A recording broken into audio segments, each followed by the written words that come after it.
Hello everyone, and welcome to my Young and Restless official. I hope everyone is having a wonderful day. Before we begin, please hit the subscribe button and give this video a thumbs up. Victoria and Claire greeted Cole's return to town with open arms at the tack house. He claimed to be with two of his favorite girlfriends. Cole stated that he would prefer to take a break before making another trip. He clarified that he spent the most of his time away studying Newman publishing in boardrooms. Cole also mentioned that he had time to travel to Serbia and Paris to retrieve the presents he gave to Victoria and Claire. Cole gave Claire tickets to a show that she, Victoria, and Cole could all go to together. Claire unwrapped the present. After the father and daughter embraced, Victoria revealed her present. Claire surmised that the present had a backstory because it was a key. Cole clarified that this Serbian town had a bridge. He claimed that before he left to serve in World War I, a young couple split up, but the soldier never came back, and his girl passed away from heartbreak. People from the town wrote their names on the locks on the bridge. Claire said that the thousands of locks on the bridge today are known as love locks. According to Cole, he placed their names on a lock there. In order to show her commitment to what she and Cole had, he added, Victoria could choose whether or not to toss the key into the ocean. Claire advised Victoria to inform Cole of her plans about the key.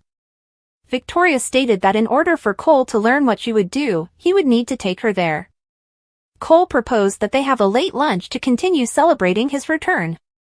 Diane's announcement to her husband and son that they may return this afternoon marked the start of the countdown to Jack and Kyle seeing the renovated Abbott residence.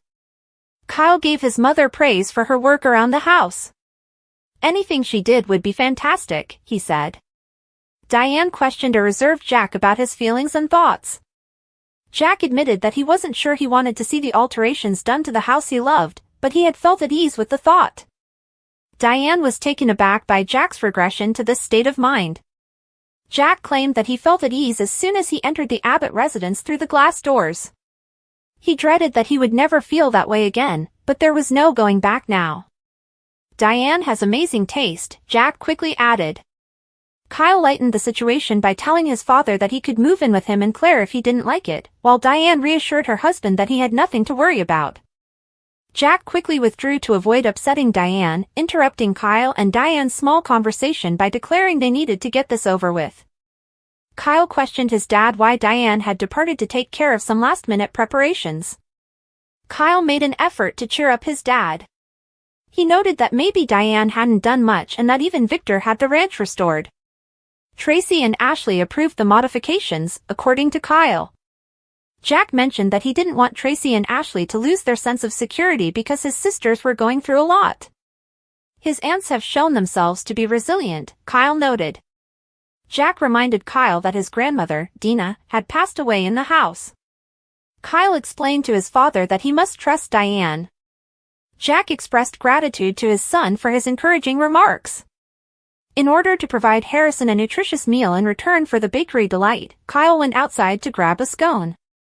Victor and Audra met at the ranch to discuss their new agreement.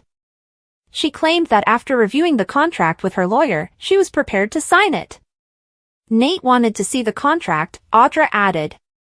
Victor told Audra that he felt he understood her actions. When Audra destroyed Kyle and Claire's relationship, she said Victor wanted plausible deniability. Victor stated that he wished to avoid involvement. Nikki showed up at that moment and inquired about the situation. Nikki's suspicions were detected by Victor. Nikki told Audra that she would not be impressed by her flattery. Audra got out. It was great to see Nikki looking so good, she told her. Nikki approached Victor and inquired about the reason for that. According to Nikki, there was nothing improper about Audra. Nikki herself remarked on Audra's skill at her work, Victor noted. Since Victor fired Audra, Nikki pointed out, she has been unable to get arrested. She was curious as to what Victor stood to gain. When Nikki inquired about this new business with Audra, Victor asked her to stop. The tycoon believed Nikki was enough occupied with Chancellor. Nikki claimed to be able to multitask, but Cole cut them off mid-sentence. He stopped by to discuss his trip with Victor and Nikki. Nikki hoped Victor wouldn't bother Jack and Kyle because he was too busy with Audra's company. Cole was informed by Victor that he was the ideal candidate for the position. Cole said that he acted as a human sponge when he was overseas, despite the fact that he had little knowledge of the financial side of publishing. Cole gave Victor a Taiwanese present. Cole remarked, "I come bearing gifts, sir." He gave him a copy of Sun Tzu's book The Art of War, which was written in the 5th century BC. Cole's present was much appreciated by Victor. Then he informed Cole that he had noticed a growing intimacy between Claire and Kyle Abbott. Cole claimed that Claire was content and that he knew that. Victor claimed that Cole shouldn't trust Kyle since he didn't. Cole stated that this was about Kyle and Claire, but he acknowledged the long-running rivalry between Abbott and Newman. Cole was a relatively new father, Victor noted. He went on to say that Kyle would shatter Claire's heart and that he had lived longer. Although Cole acknowledged Victor's feelings, he insisted that Claire, not Victor, Victoria, or himself, should make the decision. Victor hypothesized that Cole's heart would break along with Claire's. In order to inform Victoria and Claire that Victor was once again doing business with Aura, Nikki stopped over the tack house. It wouldn't be unreasonable to assume that Kyle and Jabot would suffer as a result, according to Claire. After speaking with Victor, Cole went back to the tack house. Claire wanted to know what they had discussed. Cole claimed that it was largely business-related. Cole carried on discussing his trip to Society, where he was briefed on Newman Publishing. Victoria hoped he wouldn't have to travel until he needed to use the gifts he brought her and Claire, but she was happy he had a successful trip. Cole was reminded by Claire of the events involving Ian, Jordan, and Tracy. Cole claimed that because of what had been happening, he had almost returned home several times. He inquired as to whether anything positive had occurred during his absence. According to Claire, she was moving in with Kyle. Victoria claimed she was unaware of the impending cohabitation. According to Claire, Kyle feels the same way for her. She hoped the news would be well received by her parents. Cole disclosed that during his conversation with Victor, Kyle's name was mentioned. Cole was asked by Victoria if Victor posed a threat to his employment. "No," Cole replied, adding that he will always support Claire. Victoria agreed.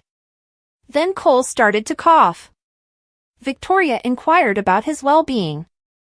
Cole reported having a cough, which he said may have been caused by allergies. Claire advised her father to look for himself. "He was good," Cole said.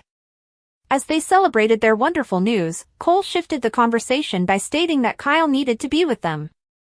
At Crimson Lights, Audra talked on her phone.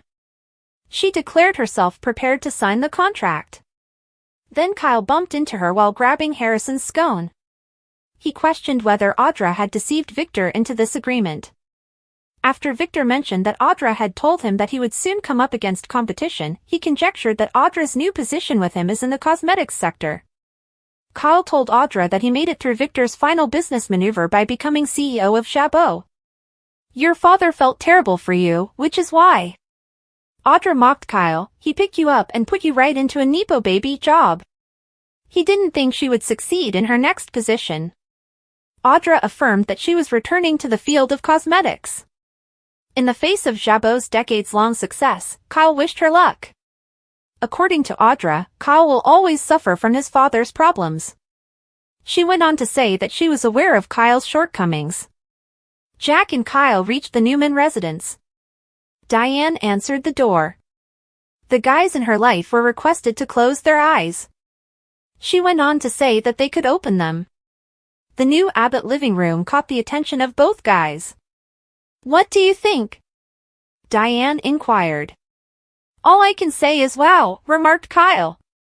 Jack looked enthralled.